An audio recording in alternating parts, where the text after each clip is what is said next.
Good morning, students.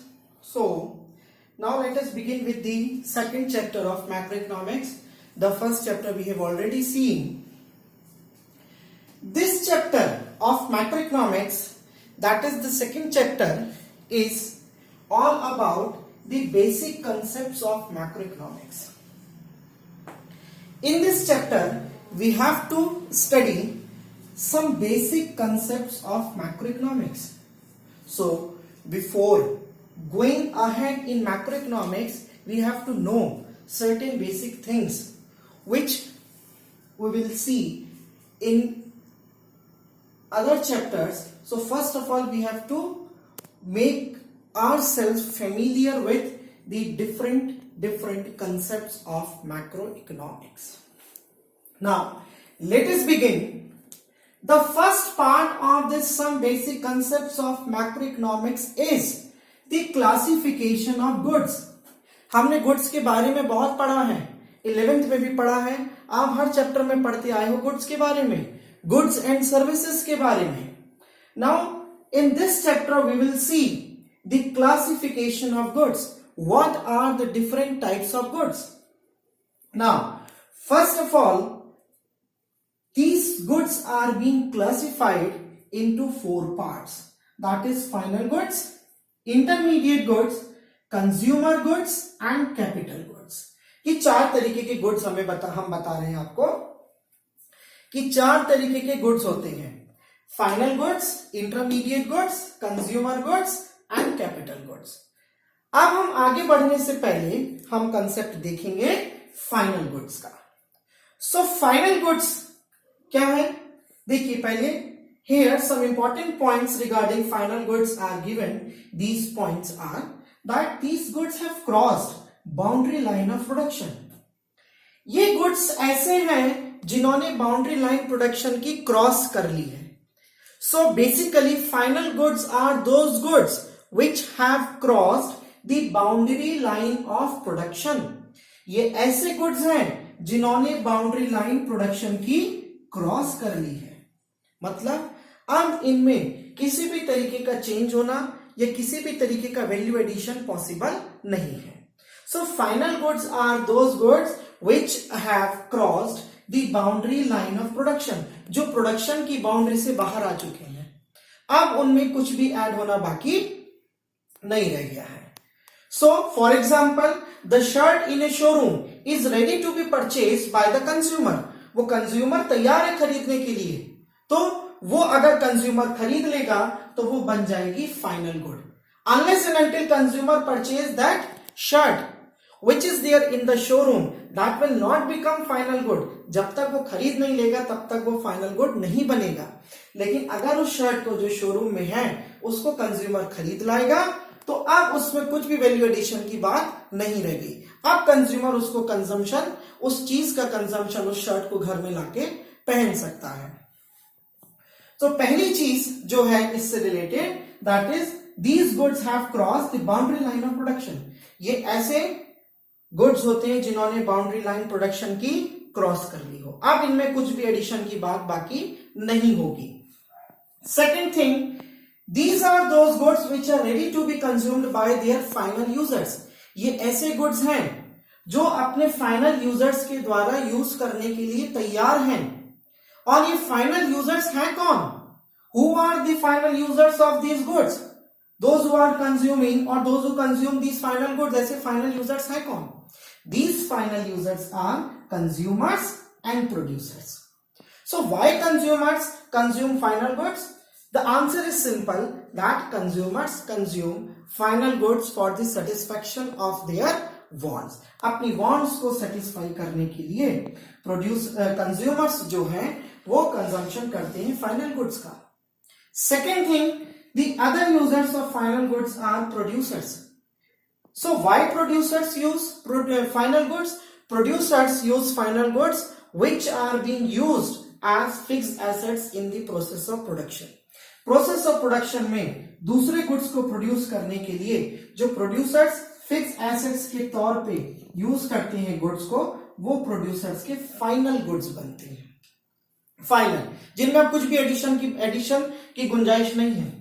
So final users are the consumers and producers. The expenditure by the consumers on these final goods is known as consumption expenditure.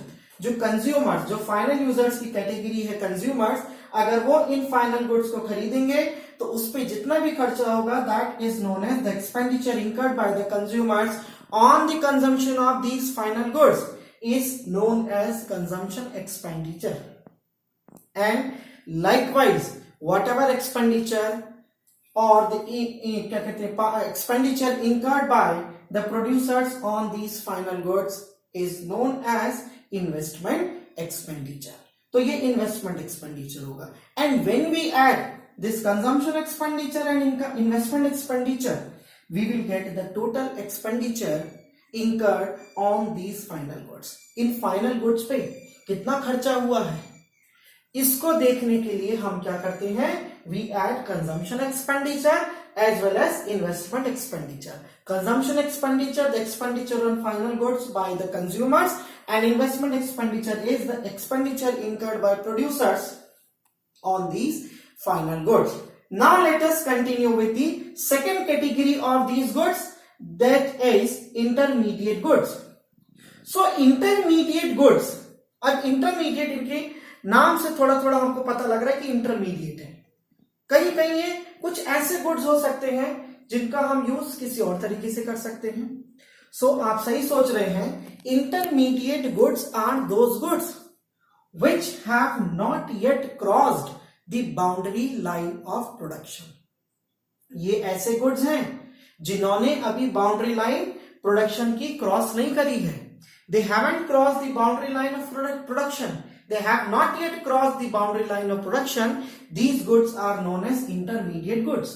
ये ऐसे goods हैं जिन्होंने अभी production की सीमा को, जो boundary line है production की, उसको अभी पूरा नहीं किया, उसको अभी इन्होंने क्रॉस नहीं किया है. अगर इन्होंने क्रॉस नहीं किया है तो ये कौन से गुड्स हो सकते हैं? अभी मैंने आपको एग्जांपल दिया, the shirt which is there in a showroom is intermediate good unless and until it is being purchased by any consumer. If it is being purchased by any consumer, then only it will become final good. लेकिन जब तक कोई उसको खरीदेगा नहीं तब तक वो intermediate good होगा. कैसे?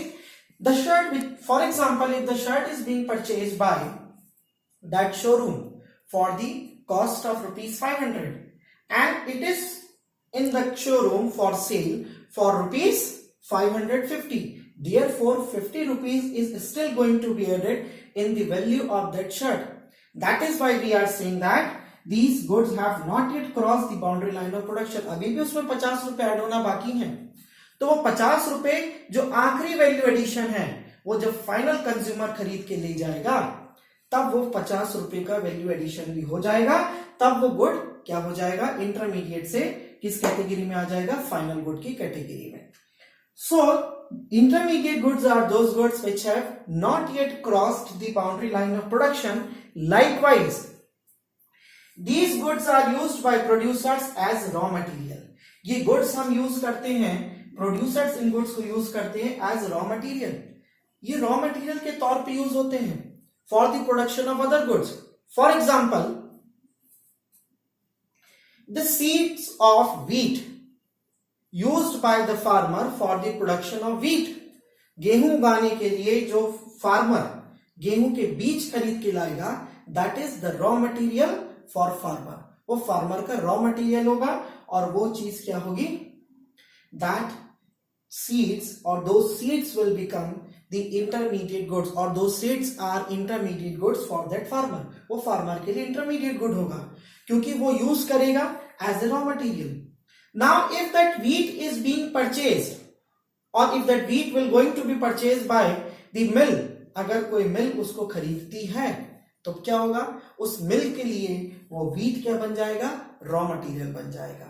वहां पे वो उसका इंटरमीडिएट गुड हो जाएगा. So the goods which are being used by the producers as raw material, जो रॉ मटेरियल के तौर पे प्रोड्यूसर्स यूज करते हैं गुड्स को, उन गुड्स को हम बोलते हैं इंटरमीडिएट गुड्स.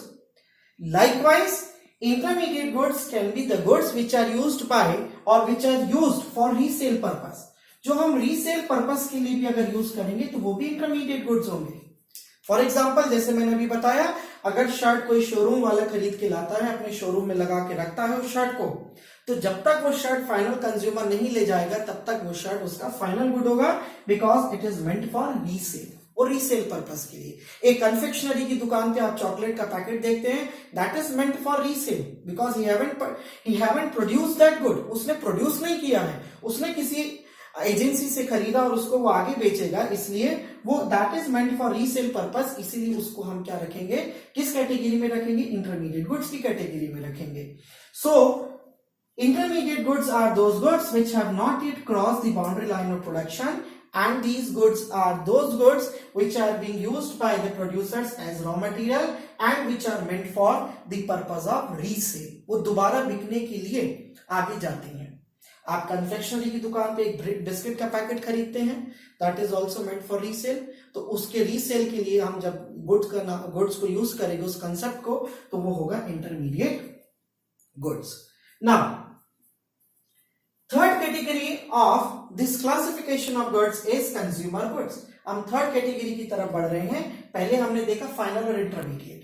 फाइनल और इंटरमीडिएट में सिर्फ एक ही फर्क है, अगर उसने बाउंड्री लाइन प्रोडक्शन की क्रॉस कर ली है तो वो फाइनल हो गया, which are ready to be consume by और which are ready to be used by their final users, and final users can be consumers and producers.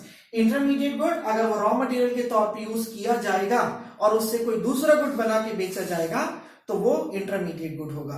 और साथ ही साथ अगर उसको हम रीसेल पर्पस के लिए यूज कर रहे हैं then also it will become intermediate good.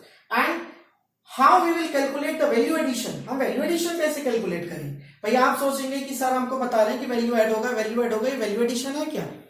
जैसे मैंने बताया, if the showroom has purchase that particular shirt for ₹500 and it is meant for sale in क्या कहते हैं by that showroom for ₹550, then ₹50 will be the value addition। वो value addition होगा। The formula of value addition is value of output minus intermediate consumption। जो value of output है, जितने का हम बना के किसी गुड को बेचेंगे और उसको बनाने में कितना पैसा लगा, उनका डिफरेंस जब लेंगे, that is known as value addition। अब इसके लिए मैं कहानी बताता हूं आपको। If the farmer purchased seeds, अगर कोई फार्मर ने सीड्स परचेज किए और उसको सीड्स परचेज किए 100 के, और उसके बाद वीट का प्रोडक्शन करने के बाद वीट को बेच दिया मान लीजिए ₹1000 में। So the difference between wheat is the value of output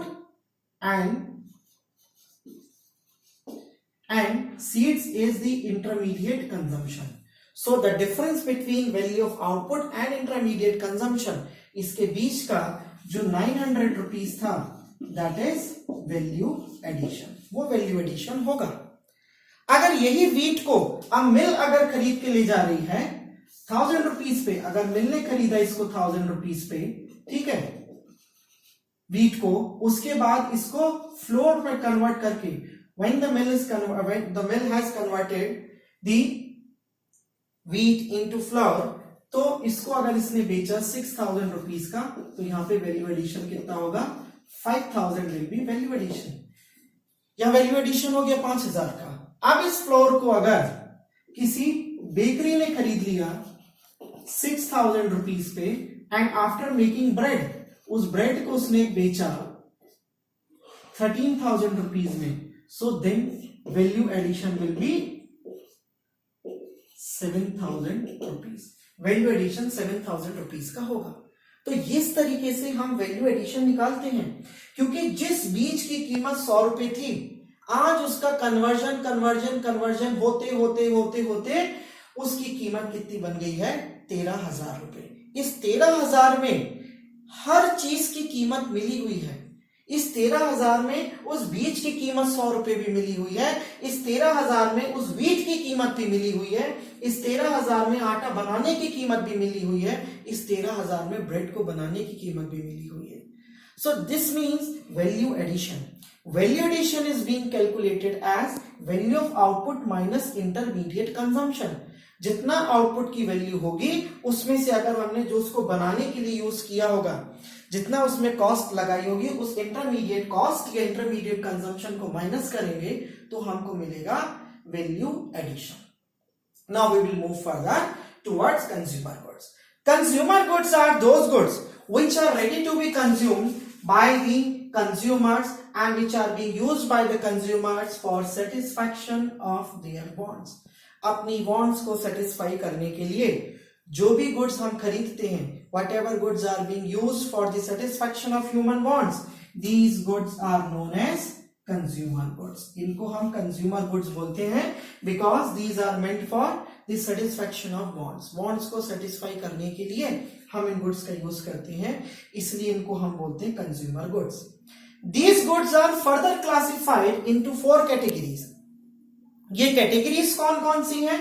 Durable goods, semi durable goods, non durable goods or single use goods and non material goods or services. So first of all, durable goods. Durable consumption goods are those goods which can be used for several years and are of relatively high value. ऐसे goods जो कि several years तक चलेंगे, several years तक चलेंगे और साथ ही साथ जो है इनकी वैल्यू कुछ ज्यादा होती है. जैसे घर में एयर कंडीशनर्स लगा लें, घर में टीवी है, फ्रिज है, कार है, स्कूटर है, ये सब हमारे क्या होंगे? ड्यूरेबल गुड्स होंगे, लंबे समय तक साथ रहेंगे, साथ ही साथ इनकी वैल्यू भी हाई होगी. Semi durable goods are those goods which can be used for a period of 1 year or slightly more. 1-2 साल या उससे थोड़ा सा ज्यादा हम जिनको गुड्स को चलाते हैं वो गुड्स हमारे सेमी ड्यूरेबल गुड्स. जैसे हमारे कपड़े, क्लोथ्स, हमारे कपड़े जो हैं वो हम 2-3 साल मैक्सिमम इतना चलाते हैं, फिर उनको रिजेक्ट कर देते हैं. So these are semi durable goods जो कम समय तक हमारे पास रहें और इनकी वैल्यू भी जो है थोड़ी बहुत ज्यादा हो सकती है, लेकिन relatively high value durable goods की तरह नहीं होती. नॉन ड्यूरेबल और सिंगल यूज गुड्स, ऐसे गुड्स जो सिंगल यूज के लिए हो, they will be gone forever after single act of consumption. These are meant for single act of consumption. एक बार अगर कंज्यूम हुए and they will be gone forever, एक बार यूज हुए और फिर वो चले जाते हैं, फिर वापस नहीं आते. For example petrol, for example food which we eat, जो हम खाना खाते हैं. For example if I will go to market and purchase 1 packet of biscuit and after eating that biscuit will never come again to me. Once I will consume that packet of biscuit, एक बार consume कर लूंगा तो वापस नहीं आएगा मेरे पास.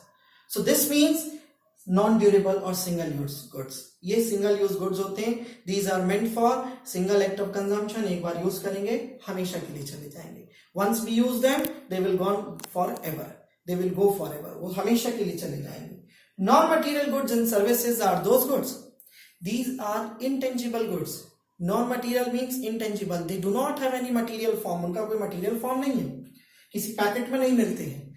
But these goods are और these goods satisfy the human wants directly. ये directly satisfy करते हैं human wants को. These are also known as services. Services are those non-material things which directly satisfy human wants. जैसे हम कहीं bank में गए हैं, मान लीजिए वहां कोई कर्मचारी ढंग से काम नहीं कर रहा, हम बोलते हैं यहाँ की सर्विसेज कितनी खराब है. we are only feeling those services in bank. हम बैंक में सिर्फ उन सर्विसेज को फील कर रहे हैं. हम गए रेलवे स्टेशन गए टिकट कराने के लिए, वहां देख रहे हैं कोई भी कहीं बीच में लाइन में चला रहा है, तो हम सोचते हैं यहाँ की कितनी सर्विसेज खराब है. हम ट्रेन में सफर कर रहे हैं, हम बोलते बताइए कितनी सर्विस खराब है इस डिवीजन की रेलवेज की, यहाँ ये गंदगी है, यहाँ ये गंदगी है. तो services are those non material things which directly satisfy human wants, जो डायरेक्टली हमारी वांट्स को सेटिस्फाई करते हैं.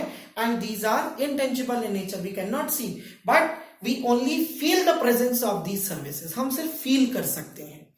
Likewise, we have already seen this features of these services in business studies of class 11. Class 11 के business studies में हमने 5 I's पढ़ चुके हैं, services के बारे में उनकी characteristics हम पढ़ चुके हैं. Now we will move further towards the last category of these goods, that is capital goods. First of all, capital goods are those goods which are used by the producers as fixed assets. For example, plant and machinery. Plant and machineries, equipments, land and building, these are the fixed assets of producers. तो ऐसे goods जो producer use करेगा as fixed assets, these goods are known as capital goods. वो capital goods होंगे जिन्हें producer use करेगा किसके तौर पे, एज फिक्स्ड एसेट्स. वो हमारे होंगे producer goods and they are of high value. ये हाई वैल्यू के होते हैं. अब आप बोलेंगे and they remain with the producer for several years. वो बहुत लंबे समय तक उनको यूज करेगा, बहुत लंबे समय तक. प्लांट एंड मशीनरी बहुत लंबे समय तक यूज होंगी. तो आपके मन में ये बात आ रही हो कि नट्स एंड बोल्ट्स, स्क्रूज, ये सब भी तो होते हैं, छोटे मोटे लूज टूल्स हैं हमारे पास, वो भी तो यूज होते हैं बहुत समय तक, लंबे समय तक यूज होते हैं. फिर सर ये क्यों नहीं बोल रहे हैं कि ये भी तो लंबे समय तक अगर प्रोड्यूसर के पास रहेंगे तो ये भी फिक्स्ड एसेट्स होंगे? No, these nuts and bolts, screws are not considered as fixed assets of the producers because they are not of high value. They are of low value. बहुत कम कीमत के होते हैं, इसीलिए हम उनको फिक्स्ड एसेट्स नहीं मान सकते. और आप अकाउंटेंसी में पढ़ेंगे, फाइनेंशियल स्टेटमेंट एनालिसिस में, we keep these loose tools under the head current assets. हम current assets के इन्वेंट्री हेड में loose tools को रखते हैं. तो that is why we do not consider nuts, bolts, screws and fixed assets. We only consider those goods which are of high value and which are being used by the producer as fixed assets for in the process of production. Production process में जिन goods को हम fixed assets के तौर पे use करते हैं वही हमारे fixed assets बनते हैं. तो इन्हीं को हम प्रोड्यूसर गुड्स बोलेंगे. और आपने देखा ही है 11th क्लास में पढ़ा ही है डिप्रिसिएशन चैप्टर में कि जैसे जैसे एसेट को हम यूज करते जाते हैं उस एसेट की वैल्यू धीरे धीरे धीरे धीरे डिक्रीज होने लगती है. So because of regular use, because of normal wear and tear, the value of this fixed assets keeps on diminishing and loss in the value of these assets is known as depreciation. उसको हम depreciation बोलते हैं. तो fix assets जो producer use करेगा वो capital goods होंगे, high value के होंगे. Example plant and machinery. So in this section, in this part we have seen the classification of goods, final goods, intermediate goods, consumer goods and capital goods. And now so this part is related with the classification of goods. And now in next part we will see about the concept of investment, components of investment, concept of depreciation and other things in next part. Thank you.